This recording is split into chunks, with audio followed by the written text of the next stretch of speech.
قرآن مجید میں ارشاد ہو رہا ہے کہ ہر نفس کو موت کا مزہ چکھنا ہے، اور جس طریقے سے اس دنیا میں زندگی گزارے گا، جیسا عمل انجام دے گا، تو اسی طریقے سے اسے ذائقہ چکھنا ہے۔ اور یہ امر یقینی ہے، اس مرحلے سے ہر ایک کو گزرنا ہے۔ کوئی انسان اس سے انکار نہیں کر سکتا کہ ہم مریں گے نہیں، وہ الگ چیز ہے، کوئی مرنا نہیں چاہتا ہے، ہم بھی مرنا نہیں چاہتے ہیں، کوئی مرنا نہیں چاہتا، لیکن یہ امر یقینی ہے، اس مرحلے سے ہر ایک کو گزرنا ہے۔ اور سب نے جو ہے اس موت کے آگے گھٹنا ٹیک دیا ہے، تو موت ہلاکت ان کے لیے ہے کہ جو اہل بیت کے دشمن ہے، محبت نہیں ہے، لیکن جس کے دل میں اہل بیت کی محبت ہے، تو من مات علی حب آل محمد مات شہید، شہید اس دنیا سے جاتا ہے۔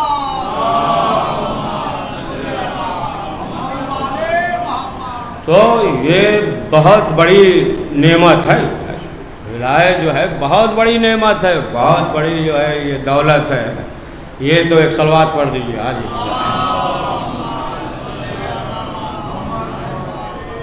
تو مرنے کے بعد پتہ چلے گا، جب انسان قبر میں جائے گا تب پتہ چلے گا کہ کتنی بڑی ولایت اہل بیت، کتنی بڑی نعمت ہے، کتنی بڑی دولت ہے۔ اور جس کے دل میں اہل بیت کی محبت ہوتی ہے تو ظاہر سی بات ہے کہ وہ انسان سعادت مند ہے، وہ انسان جو ہے سرفراز ہے، وہ انسان اس دنیا سے کامیاب جاتا ہے، جس کے دل میں بھی محبت ہے۔ جناب زلیخا کا سنا ہے کہ بوڑھی ہو گئی تھی، دکھائی نہیں دے رہا تھا۔ جناب یوسف جب مصر میں ہوئے، بادشاہ مر گیا، تو ایک راہ میں بیٹھی ہوئی تھی۔ جناب یوسف جب گزرے، خوشبو کا بھی احساس ہوا، اب لوگوں نے بتا دیا، نابینا تھی نا، نابینا تھی، بتا دیا لوگوں نے جناب یوسف آ رہے ہیں، کہا کہ جب تھوڑا قریب آ جائیں تو بتانا۔ بہرحال جب قریب پہنچے اور جناب زلیخا جب آگے بڑھی تو جناب یوسف نے سوال کیا، یہ بتاؤ کہ اس قدر جو ہے آپ ہم سے محبت کرتی ہے؟ تو بتایا بہرحال تفصیل سے۔ اب مختصر یہ ہے کہ جناب یوسف نے یہ کہا کہ جب تم اگر آخری محمد کو دیکھ لو گی تو پھر کیا ہوگا؟ اب ان کے دل میں جو ہے نا محبت پیدا ہو گئی، دیکھا نہیں، بڑی دقیق بات ہے، صرف جو ہے نام سنا، کہا محبت پیدا ہو گئی۔ جب محمد کی محبت پیدا ہو گئی تو اب حکم ہوا، اب یہ جوان بھی ہو گئی، بینائی بھی واپس آ گئی۔ جب ایک محمد کی محبت دل میں پیدا ہو گئی، اور جس کے دل میں 14 محمد کی محبت، بڑھیا صلوات محمد والے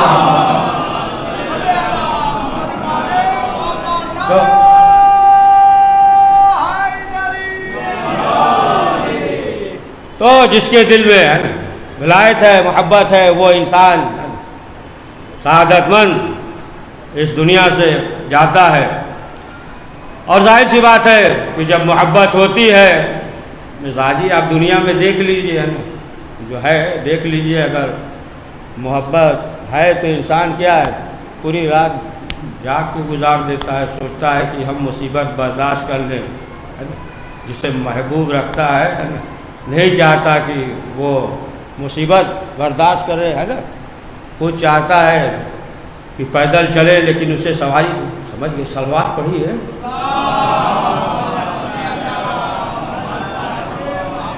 تو برداشت کرتا ہے، یعنی چاہتا ہے کہ ہم اذیت اٹھا لیں، پریشانی کو برداشت کر لیں، لیکن جس سے محبت کرتا ہے نہیں چاہتا ہے کہ وہ جو ہے برداشت کرے، اسے اذیت ہو، اسے جو ہے تکلیف ہو۔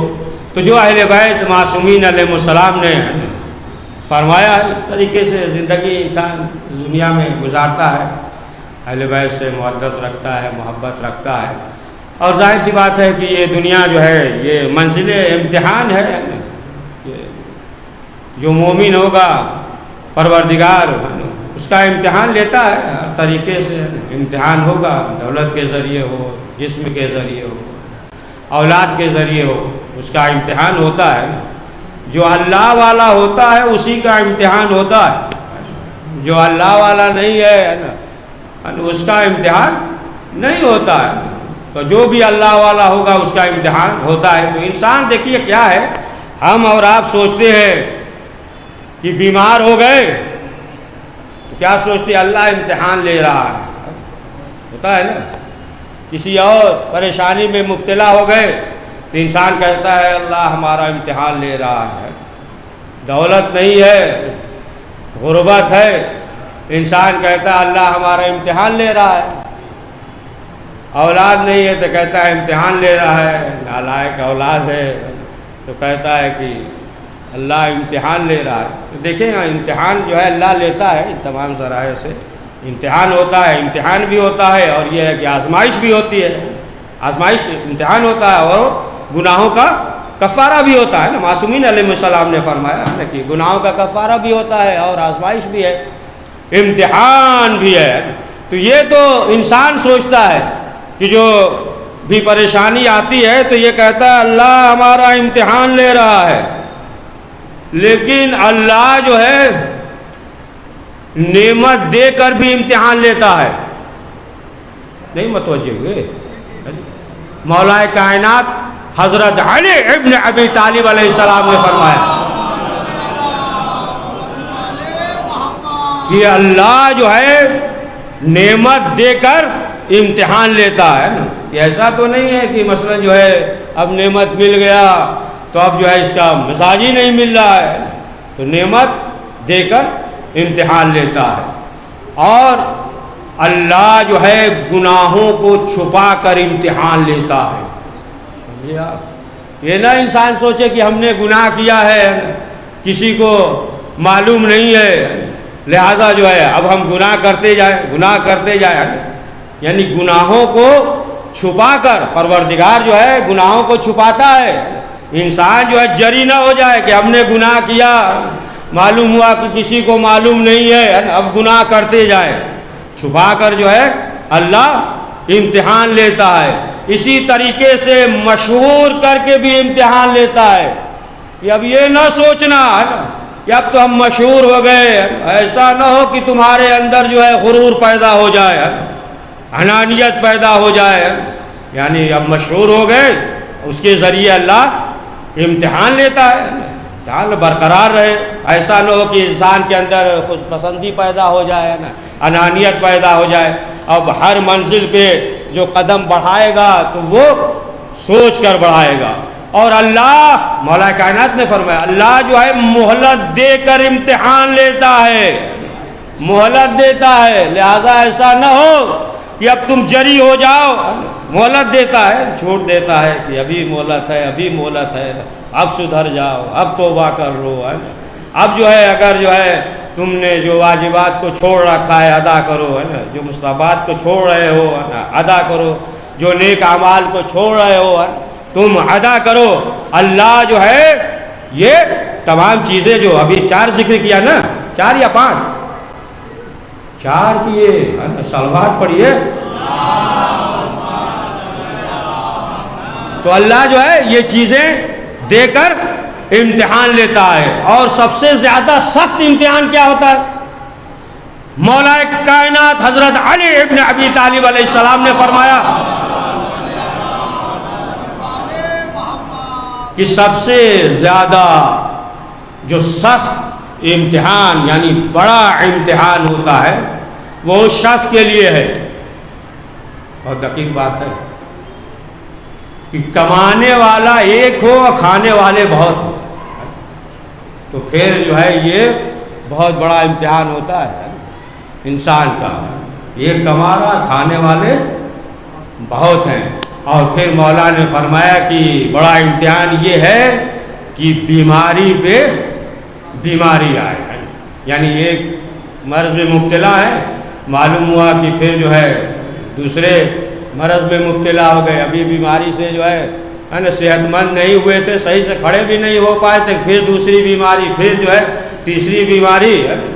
یہیں سے چونک جانا چاہیے ہے نا، یہیں سے جو ہے نا ہوشیار ہو جانا چاہیے کہ زیادہ نیک عمل انجام دے. تو فرمایا کہ بیماری پہ بیماری ہو تو یہ بھی بڑا امتحان ہے. اور جو مخروص ہے، قرض ہو جس کے ذمے، تو یہ بھی بڑا امتحان ہے.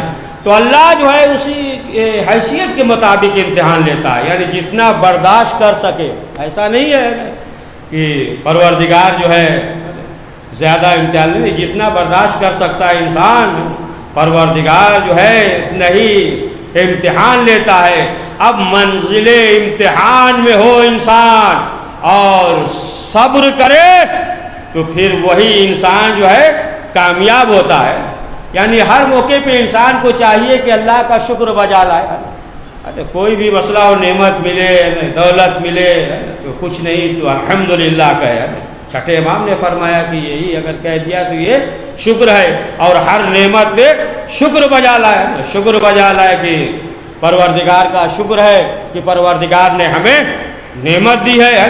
پروردگار کا یہ شکر ہے کہ مثلا ہم مجلس میں بیٹھے ہیں، بہت سے مریض ہیں نہیں آ سکتے ہیں، تو یہ سب نعمت ہے نا، نعمت ہے سب کہ پروردگار کا شکر بجا لا. جتنا شکر بجا لائے گا پروردگار جو ہے نعمتوں میں اضافہ کرے گا.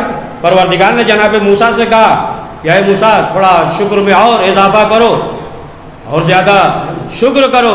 تو جناب موسیٰ نے کہا پروردگار تیرے کس کس نعمتوں پہ شکر کرے. بہت دقیق بات ہے، کس کس نعمتوں پہ شکر کرے، سب تو نے دیا ہے. قدرت کی آواز آئے موسیٰ تم نے نعمتوں کو پہچان لیا، یہی شکر ہے. پڑھیے سلام. تو جتنا انسان برداشت کر سکتا ہے اتنا ہی پروردگار امتحان لیتا ہے. چھٹے امام امام جعفر صادق علیہ السلام کے خدمت میں ایک عورت آئی، اور آنے کے بعد اس نے کہا کہ مولا میرا جوان بیٹا ہے، وہ سفر پہ گیا ہے، بہت دن سے واپس نہیں آیا، مولا میں پریشان ہوں، آپ دعا کیجئے کہ میرا بیٹا سفر سے واپس آ جائے. تو امام نے کہا کہ جاؤ تمہارا بیٹا واپس آ جائے گا.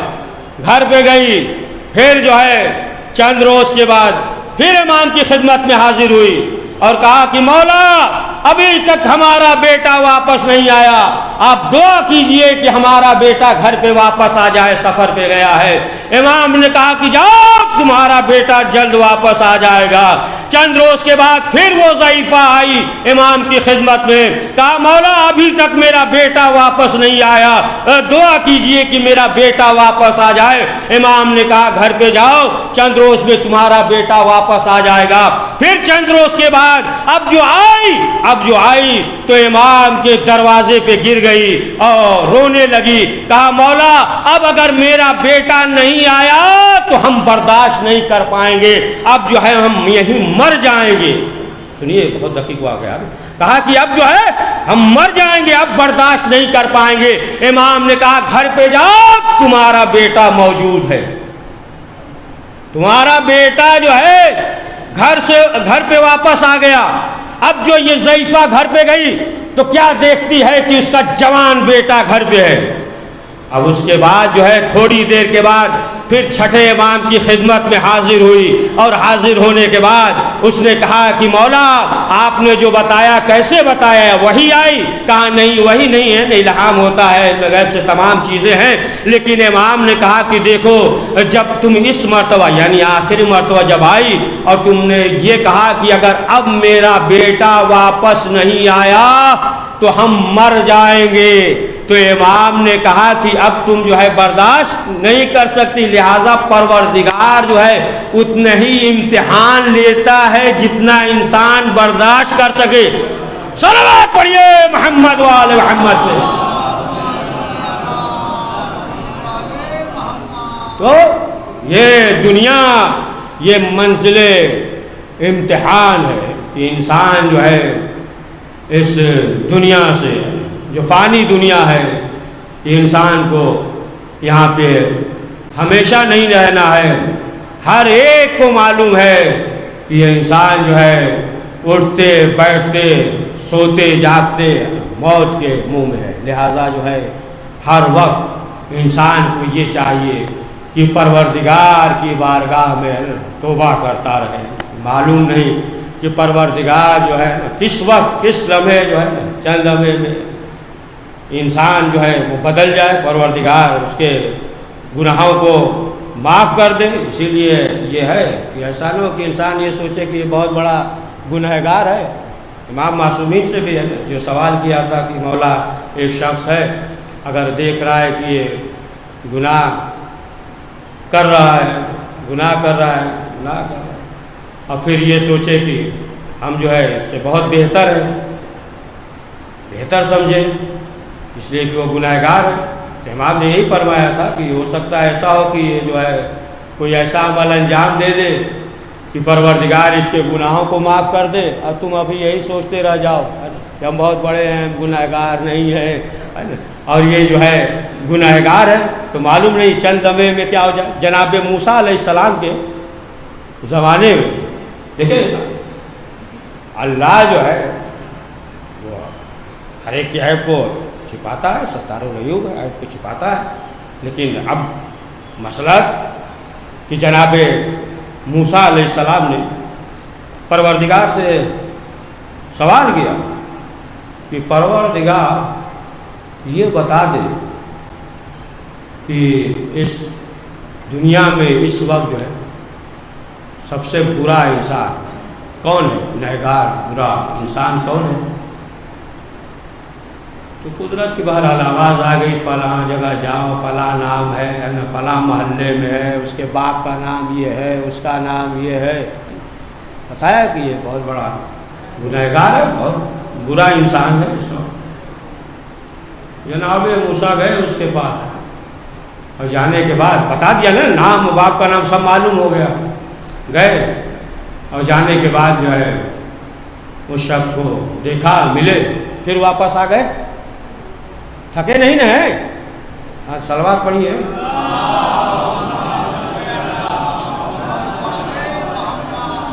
پھر جو ہے دیکھا جناب موسیٰ واپس آ گئے، پھر اس کے بعد جناب موسیٰ نے کہا، سنیے بہت دقیق بات، یہ تو برے انسان کا پتہ پوچھا تھا نا، گئے مل کے آ گئے، پھر جناب موسیٰ نے کہا پروردگار یہ بتا دے سب سے نیک انسان اچھا انسان کون ہے تاکہ ہم اس سے ملیں۔ پھر معلوم ہو گیا کہ فلاں شخص فلاں محلے میں، اب یہ پہنچے، سمجھے آپ، یہ وہی شخص تھا جو سب سے برا تھا، جہاں جناب موسیٰ گئے تھے، نے سوال کیا سب سے برا انسان کون ہے تو وہ تھا، پھر سوال کیا سب سے اچھا انسان کون ہے تو بھی اسی کا پتہ، پھر گئے تو دیکھا یہی ہے۔ اب جناب موسیٰ نے سوال کیا کہ یہ بتاؤ کہ آخر وجہ کیا ہے؟ ہم نے سوال کیا کہ سب سے برا انسان کون ہے تو تم ہی تھے سب سے اچھا انسان، تو تم تو یہ بتاؤ کہ چند لمحے میں تو نے کیا کیا کہ جس کی وجہ سے تم نیک انسان بن گئے؟ اس نے کہا کہ اے جناب موسیٰ، جب آپ ہمارے دروازے سے واپس جا رہے تھے اور ہم نے آپ کو دیکھا اور دیکھنے کے بعد پروردگار کی بارگاہ میں توبہ اور استغفار کیا کہ تمام گناہوں کو ہم چھوڑ دیں گے، تو معلوم یہ ہوا کہ صرف اس نے جناب موسیٰ کو دیکھا اور پروردگار کی بارگاہ میں توبہ اور استغفار کیا تو یہی برا انسان تھا سب سے اچھا انسان بن گیا۔ صلوات پڑھیے محمد و آل محمد۔ تو کبھی جو ہے مایوس نہیں ہونا چاہیے، اسی لیے ہے کہ پروردگار کی بارگاہ میں کبھی مایوس نہ ہو، اگرچہ بڑے سے بڑا گناہ بھی کیا ہو تو پروردگار کی بارگاہ میں توبہ اور استغفار کرتا رہے، پروردگار اس کے گناہوں کو معاف کر دیتا ہے۔ لیکن یہ نہ سوچ لے کہ اب یہ کریں گے پھر جو ہے توبہ کریں گے پھر چلو کر لیں گے۔ کبھی کبھی دیکھیں گناہ صغیرہ بھی گناہ کبیرہ بن جاتا ہے، بار بار کرنے سے یہی صغیرہ کبیرہ بن جائے گا، سمجھے آپ؟ تو یہ اگر سوچ لیں کہ چلو کرتے پھر جو ہے توبہ کر لیں گے، گناہ کرتے پھر جو ہے توبہ کر لیں گے، تو یہ جو ہے کیا ہے؟ توبہ کا مذاق ہے۔ اب مثلا مثال دے رہے ہیں، آپ مجلس میں بیٹھے ہوئے ہیں، اب جیسے بیٹھے ہوئے معلوم ہوا فون آ گیا کسی کا، کوئی صاحب ہے فون کر دیے، دیکھا وہ بھی سامنے موجود ہے، کیا ارے غلطی سے لگ گیا، غلطی سے ہو گیا، پھر دوبارہ کیا، پھر دیکھا ڈسٹرب ہو رہا ہے، پھر دیکھا کیا ہوا، ارے غلطی سے ہو گیا، پھر تیسری بار کیا، پھر چوتھی بار کیا، تو معلوم ہوا کہ اب غلطی سے نہیں، وہ مذاق اڑا رہا ہے۔ صحیح پڑھ رہے ہیں نا، مذاق اڑا رہا ہے نا، مذاق اڑا رہا ہے نا۔ اگر بار بار کیا، یا مثلا جو ہے پیچھے سے کوئی ایک ہاتھ سر پہ مار دے، کیا ہوا، ارے غلطی سے لگ گیا، چلیے ٹھیک ہے غلطی سے، پھر دوبارہ مارے، پھر کیا ہوا غلطی سے لگ گیا، پھر جو ہے تیسری بار بھی مارے سر پہ، تو معلوم ہوا کہ یہ غلطی سے نہیں ہے، مذاق اڑا رہا ہے نا۔ اسی طریقے سے جو ہے نا بار بار کرے ہے نا، بار بار کہ نہیں چلو توبہ کر لیں گے، پھر جو ہے گناہ کرے بار بار کرے، تو یہ توبہ کا مذاق اڑا رہا ہے۔ صلوات پڑھیے محمد والے محمد۔ معلوم یہ ہوا کہ وہ جو ہے مذاق اڑا، لیکن اگر صحت کے دل سے ہے نا پروردگار کی بارگاہ میں توبہ استغفار کرے، گناہوں کو پروردگار معاف کر دیتا ہے۔ یہ دنیا فانی ہے، اس دنیا سے جو ہے ہر ایک کو گزرنا ہے۔ یہ الگ چیز ہے کہ یہ دنیا بہت خوبصورت ہے، سمجھے آپ، اس دنیا میں بڑا چہل پہل ہے، بہت رونق ہے اس دنیا میں، بہت رونق ہے، کوئی جانا نہیں چاہتا، بہت رونق ہے۔ لیکن جو ہے اگر ولایت اہل بیت نہیں ہے تو جیسے ہی 2 فٹ نیچے جائے گا سب جو ہے نا رونق ختم ہو جائے گی۔ صلوات پڑھے محمد والے محمد۔ تو اسی لیے مولا کائنات نے فرمایا اپنے چاہنے والوں سے کہ دیکھو گھبرانا نہیں ہے، ہم جو جس وقت روح جسم سے نکالی جائے گی اس وقت جو ہے ہم آئیں گے، کتنا سخت مرحلہ ہوتا ہے، بڑا سخت مرحلہ ہوتا ہے، عالم سکرات کا کتنا سخت مرحلہ ہوتا ہے۔ اور وہ بھی کہا کہ جب قبر میں ہو گئے، دھیری قبر میں کوٹری میں کتنا جو ہے سخت مرحلہ ہے۔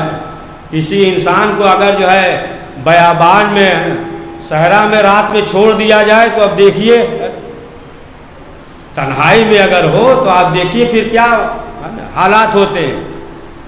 ارے جانے دیجئے، جاتے ہیں نا وطن، سب جاتے ہیں نا، یو پی وغیرہ جاتے ہیں نا، جاتے ہیں تو کیا ہوتا ہے کہ ساتھ میں سب چھوڑنے والے ہوتے ہیں نا، اسٹیشن تک رہتے ہیں سب ساتھ میں، اور جیسے ہی سب چھوڑ کر چلے آئے اب جو اندر گئے تو تنہائی لگتا ہے کہ نہیں؟ بعد والا چھوڑیے، بعد میں دوستی کر لے تو وہ الگ چیز ہے، لیکن احساس تو ہوتا ہے نا، جیسے بیٹھے تو لگتا ہے کہ تنہا، یہ تو معمولی ہے، تنہائی لگتا ہے کہ نہیں کہ سب چلے گئے۔ اور وہ بھی قبر میں آپ اندازہ لگائیں کتنا وحشت ہوگا۔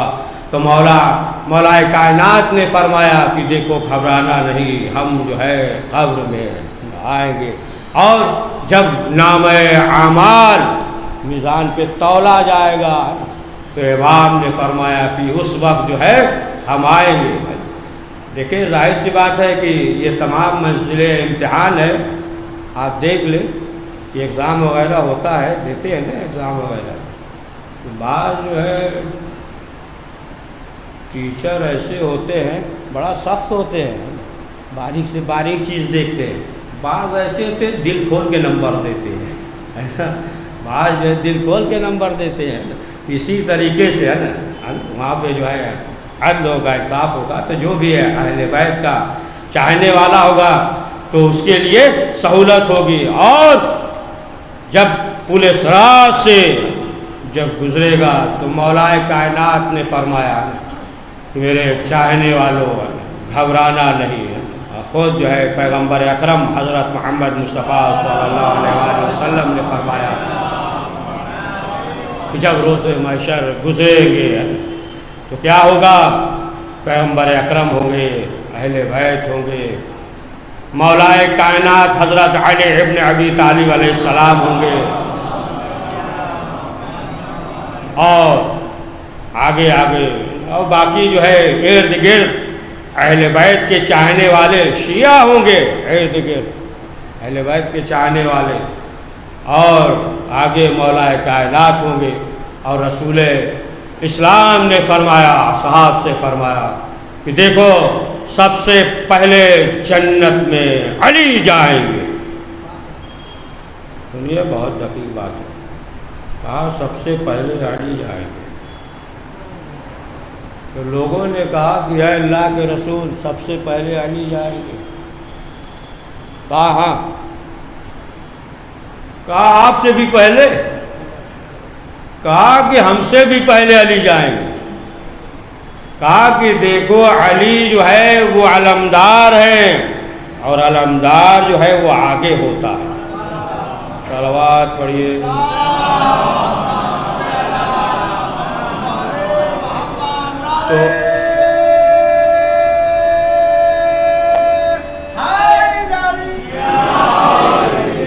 تو عزیزان محترم، یہ دنیا ہے، اور دنیا جو ہے فانی ہے، لہذا ہر وقت جو ہے انسان کو یہ چاہیے کہ وہ موت کو یاد کرتا رہے۔ معصومین علیہ السلام نے فرمایا کہ موت کو یاد کرتا رہے۔ ہاں یہ ہے کہ موت کے لیے دعا نہ کرے، ہر وقت موت کو یاد کرتا رہے، اور جو بھی اس دنیا میں پریشانیاں ہیں انسان جو ہے ایسے موقع پہ صبر کرے، اور جب صبر کرتا ہے تو پھر پروردگار جو ہے اسے نعمتوں سے نوازتا ہے۔ تو عزیزان محترم، ہر ایک کو اس دنیا سے جانا ہے، اسی طریقے سے ہے کہ جیسا معصومین نے فرمایا کہ یہ ایک پلیٹ فارم کی طرح ہے، اس طریقے سے لوگ آتے ہیں گزر جاتے ہیں۔ اسی طریقے سے اس دنیا میں پہلے بھی لوگ آئے اور آج کل بھی لوگ آ رہے ہیں اور جا رہے ہیں، اور اسی طریقے سے لوگ آتے رہیں گے اور جاتے رہیں گے۔ یہ دنیا فانی ہے، لیکن جس کے دل میں اہل بیت کی محبت ہوتی ہے، ولایت ہوتی ہے، تو وہ انسان اس دنیا سے سعادت مند جاتا ہے۔ آپ دیکھیں پیغمبر اکرم کے ساتھ جو اصحاب تھے، جو چاہنے والے تھے، اس طریقے سے کہتے تھے کہ اے اللہ کے رسول آپ دعا کیجئے کہ ہمیں شہادت نصیب ہو۔ ہاں عزیزان محترم، آپ دیکھیں کہ امام حسین علیہ السلام کے ساتھ جو اصحاب تھے، ہر صحابی یہ چاہتا تھا کہ ہم سب سے پہلے امام حسین پہ قربان ہو جائے۔ ہاں عزیزان محترم، واقعہ کربلا ہو گیا۔ یہ لٹا ہوا قافلہ جب کربلا سے چلا، کوفہ پہنچا، وہاں تماشائی تھے، یہاں تک کہ یہ لٹا ہوا قافلہ جب دمشق پہنچا، دمشق جامع مسجد کے پاس پہنچا، تو ایک شخص تھا، محب اہل بیت تھا، اسے معلوم نہیں تھا، لوگوں نے کہا تھا خارجی آ رہے ہیں۔ وہ مسجد سے باہر نکلا، سید سجاد پہ نظر پڑی، دیکھا بیویا بے مقنع و چادر ہے۔ اس نے کیا کہا؟ پہچانتا نہیں تھا۔ اس نے کہا کہ اللہ کا شکر ہے کہ پروردگار نے ہمیں جو اس شر سے محفوظ رکھا۔ سید سجاد موجود ہیں، سید سجاد کی طرف دیکھ رہا ہے۔ امام نے سوال کیا، اے شخص کیا تم حافظ قرآن ہے؟ کہا ہاں، تلاوت کر کے آ رہے ہیں، مسجد سے باہر نکلے۔ امام نے سوال کیا کل اسلکم علیہ کی آیت پڑھی، نوارد اللہ کی آیت پڑھی، کہا ہاں پڑھی، نوارد اللہ کی آیت پڑھی، کہا ہاں ہم نے پڑھی ہے، لیکن ان آیات سے آپ کا کیا تعلق؟ یہ آیات تو آل محمد کے شان میں نازل ہوئی۔ سید سجاد نے کہا نحن آل محمد، ہم جو ہے آل محمد ہیں، علی بن الحسین ہیں۔ جیسے سنا اس نے ہاتھوں کو جوڑا، کہا مولا ہم پہچانتے نہیں تھے، مولا بس ہم یہ چاہتے ہیں کہ زمین پہ لیٹ جائیں، آپ اونٹوں کو حکم دیجئے کہ ہمارے اوپر سے گزر جائیں، یہ ہمارے لیے کفارہ ہو جائے۔ امام نے کہا کہ یہ نہیں، ایسا نہیں ہو سکتا۔ امام کا چاہنے والا تھا، کہا ایسا نہیں ہو سکتا، میں کہوں گا مولا ایک آپ کا محب تھا، آپ نے برداشت نہیں کیا کہ اونٹ اوپر سے گزر جائے، لیکن ہائے حسین ابن علی کربلا کے میدان میں، ادھر کے گھوڑے ادھر، ادھر کے گھوڑے ادھر، ہاں آزادارو یہ لٹا ہوا قافلہ جب زندان میں پہنچا، جب زندان میں پہنچا تو ایک مومنہ آئی، سنے بس یہی آخری روایت، کہ ایک مومنہ آئی، کھانا لے کر آئی، اور آنے کے بعد شہزادی زینب سے کہا کہ بی بی یہ کھانا ہے آپ کھا لیجئے۔ سوال کیا کہ یہ نذر کا ہے یا صدقہ ہے، تو اس نے کہا کہ اس سے آپ سے کیا مطلب ہے؟ تب جو ہے جناب سکینہ نے کہا کہ صدقہ جو ہے آل محمد پہ حرام ہے، ہم آل محمد۔ جب یہ کہا تو اس مومنہ نے سوال کیا کہ یہ بتائیے کہ آپ کہاں کے رہنے والی ہیں؟ کہا مدینے۔ کہا مدینے میں کہاں گھر ہے؟ کہا محلہ بنی ہاشم۔ اب یہ سوچنے لگی، لیکن اس کی نگاہوں میں حضرت عباس ہیں، اس کی نگاہوں میں علی اکبر ہیں، اس کی نگاہوں میں جناب قاسم ہیں، اس کی نگاہوں میں امام حسین ہیں۔ اب یہ سوچ رہی ایسا نہیں ہو سکتا ہے نا، یہ عباس جیسا بھائی ہو جس خاندان میں علی اکبر ہو، قاسم ہو، تو ایسا نہیں ہو سکتا۔ اس نے سوال کیا، کہا کہ جناب سکینہ سے کہ یہ بتاؤ کہ تمہارے دادا کا نام کیا ہے؟ کہا علی۔ جب سنا کہ دادا کا نام علی ہے، لیکن پھر بھی یہ سوچنے لگی، کہا کہ علی کے دو معصوم بیٹے تھے، ان کا کیا نام ہے؟ کہا ایک کا نام حسن اور دوسرے کا نام حسین۔ پھر سوال کیا علی کا ایک بیٹا اور تھا جو بہت زیادہ شجاع تھا، بہادر تھا، اس کا کیا نام ہے؟ کہا اس کا نام عباس۔ اب یہ سوچنے لگی، لیکن پھر بھی یقین نہیں آتا، اس لیے کہ عباس جیسا بھائی ہو، علی اکبر جیسا جوان ہو۔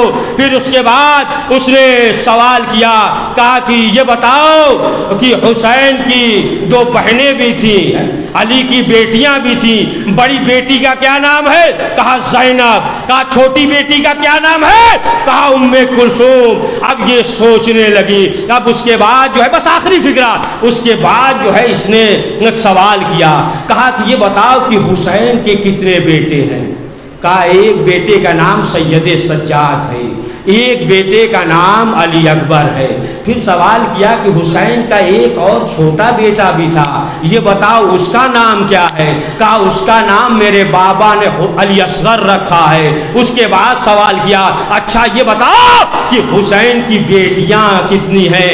کہا ایک بیٹی کا نام فاطمہ کبریٰ ہے، ایک بیٹی کا نام فاطمہ صغریٰ ہے۔ اس کے بعد سکینہ خاموش ہو گئی۔ اب اس نے سوال کیا، کہا اچھا یہ بتاؤ ایک بچی اور تھی جسے حسین بہت چاہتے تھے، اس کا کیا نام ہے؟ تو جناب سکینہ نے کہا اے مومنہ دعا کر کہ وہ بچی مر جائے۔ جیسے یہ سنا سوال کیا اے بیٹی ایسا کیوں کہہ رہی ہو؟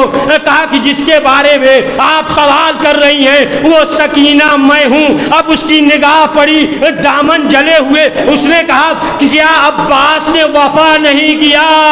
جناب سکینہ تڑپ گئی، ارے میرا چچا عباس فرات کے کنارے بازو قلم ہو گئے، میرا بابا شہید کر گیا۔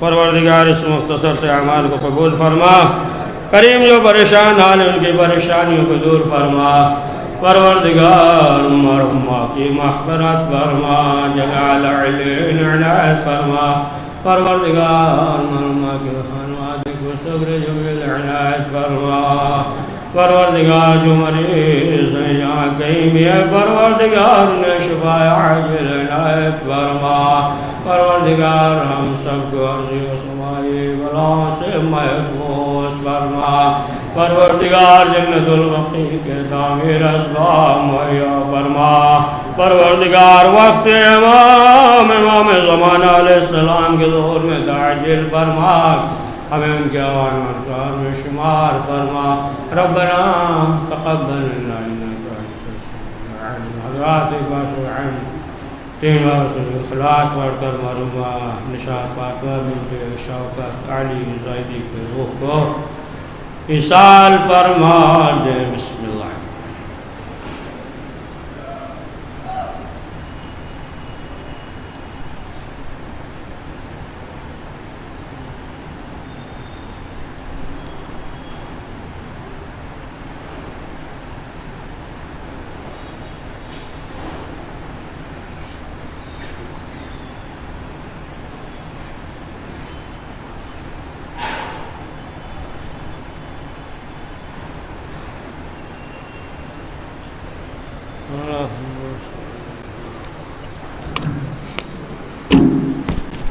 السلام علیکم ابا عبداللہ، السلام علیکم رسول اللہ، السلام علیکم علی ابن ابی طالب، السلام علیکم فاطمہ الزہرا سیدۃ النساء العالمین، السلام علیکم خصوصاً ابو الفضل عباس ابن